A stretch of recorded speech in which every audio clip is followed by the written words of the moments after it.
నన్ను వినబడుతుందానే అయితే అడిగిండు, నువ్వు ఎన్ని గెలిచినావు సార్ అని. గట్ల అడగకాయ అని చెప్పిన నేను. గెలిచిన వాళ్ళంతా మా వాళ్ళే అని.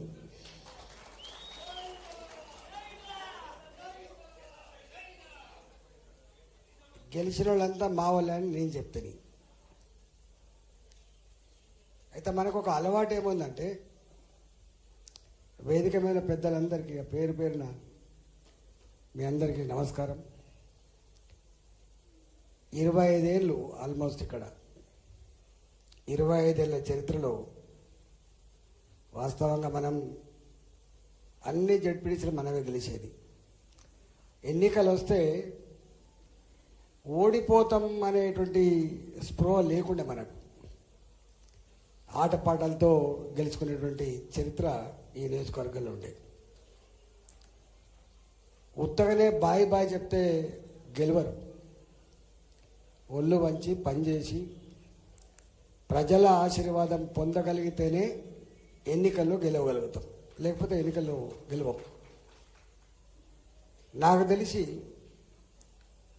జెడ్పీటీసీలు మనమే గెలిచేది, ఎంపీపీలు మనమే గెలిచేది, సర్పంచులుగా గెలిచిన వాళ్ళు ఇండిపెండెంట్గా అటు ఇటు గెలిచినప్పటికి కూడా మళ్ళీ 100% మనతో పాటుగానే కలిసి ఉండేది, పని చేసుకునేది. మనం ఎప్పుడు ఈ కొట్లాటలు లేవు. పార్టీల పరమైన కొట్లాటలు లేని ఏకైక నియోజకవర్గం హుజరాబాద్ నియోజకవర్గం నాకు తెలిసి. ఎప్పుడు పార్టీల పరమైన పంచాయతీ లేదు. ఈ మధ్య స్టార్ట్ అయింది, కానీ 2021 కంటే పూర్వం ఎప్పుడు పార్టీల పరమైన పంచాయతీ లేదు. ఎంత కలిసిమెలిసి పని చేసుకుంది అంటే, నాకు ఇప్పటికి బాగా గుర్తు, ఉపాధి హామీ పని కొత్తగా వచ్చిన నాడు సర్పంచ్ల మీద ఆడిటింగ్ జరుగుతుంది. కోరపల్లి సర్పంచ్, బిజిగిరి షరీఫ్ సర్పంచ్, సిరిసేడ సర్పంచ్ వాళ్ళందరూ వచ్చి, నువ్వు నోరెత్తకపోతే, నువ్వు కాపాడకపోతే మేమంతా ఆగమైపోతామని చెప్పి నారికి వచ్చింది.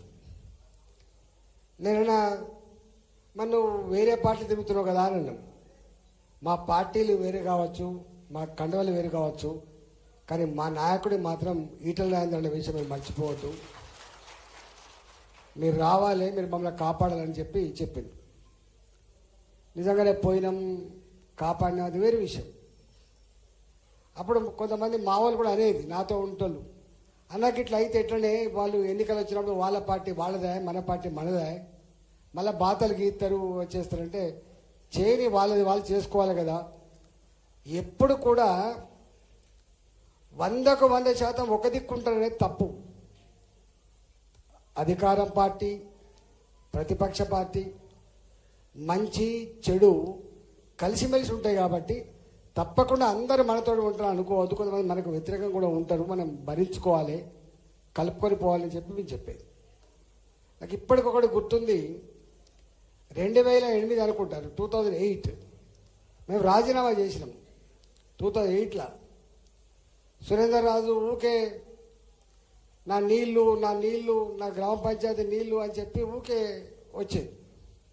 ఢిల్లీకి పోయినా మేము ఇద్దరం కలిసి. ఫస్ట్ ఎమ్మెల్యే గెలిచినప్పుడు జమ్మికుంట దహార్తి తీర్చాలని చెప్పి నేను ఇద్దరం కలిసి ఢిల్లీకి పోయినాం.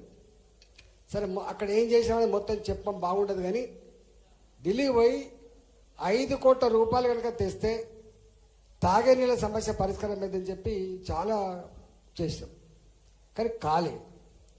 2008 ఎన్నికల్లో నేను రాజీనామా చేసిన, మీకు ఐడియా ఉండదు.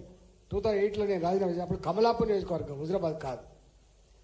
రాజశేఖర రెడ్డి గారు జమ్మికుంటకు వచ్చి ఎన్నికల ప్రచారం చేస్తూ ఆయన అన్న మాట ఏంటంటే, ఇగో మీరు కాంగ్రెస్ పార్టీని గెలిపించండి, ఈటల రాజేందర్ గారిని ఓడగొట్టండి, మీకు 40 కోట్ల రూపాయలు తాగే నీళ్ళ కోసం ఇస్తా అని చెప్పి జమ్మికుంట చౌరస్తాలో మాటిచ్చిపోయాడు. అంతేనా?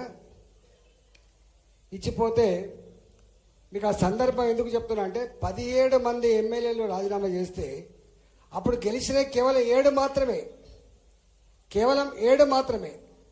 ఆ 7 ఒకటి పాత కమలాపూర్ నియోజకవర్గ ఎమ్మెల్యే.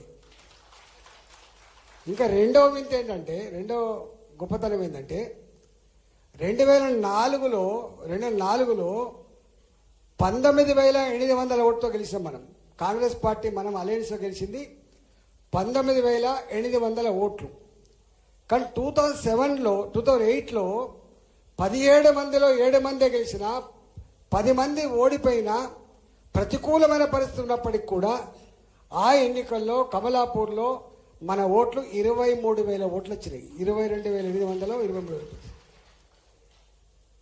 అప్పుడు ఒక మాట అన్నాడు, అందరూ ఓడిపోయిండ్రు లేదా మెజార్టీ తగ్గింది, కానీ 2004 కంటే మెజార్టీ పెంచుకున్న ఏకైక నియోజకవర్గం కమలాపూర్ నియోజకవర్గం అని చెప్పి పేరు వచ్చింది. వెంటనే ఏం అడగకుండానే నేను పార్టీకి ఫ్లోర్ లీడర్ అయినా. అప్పుడు నేనే ఫ్లోర్ లీడర్ అయినా. ఈ మాట ఎందుకు చెప్తానంటే గంత గొప్ప కమిట్మెంట్ ఉన్న నియోజకవర్గం ఆనాటి కమలాపూర్, ఇవాళ హుజరాబాద్ నియోజకవర్గం.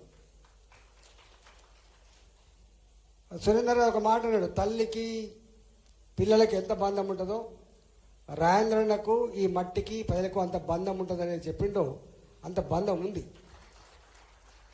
ఇవాళ చాలామంది